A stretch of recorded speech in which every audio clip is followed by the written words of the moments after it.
Boom. Been training a lot. Here we go. You're gonna put that ball right in that hot spot, curl the toes in, curl them, and then simply uncurl them.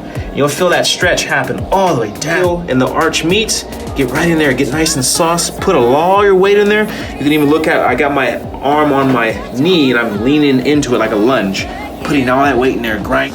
All right, and then you're gonna grab a band, going to hook your leg through the band, right at the ankle, get some good amount of tension. Step out in the CrossFit community, probably already knows this one. Boom. How often are you doing it? If you know about it, should be almost like every day, especially if your dorsiflexion sucks. What is dorsiflexion? This move right here. This move right here. So if you're one who squats and your foot does this, every time you want to squat, or you do this when you go to squat, you're like, oh yeah, I'm getting my squats. And you get you still have that arch is alive. Bam, you can even get super sexy, get some heavy weight. That feels good, then hey, live it, own it.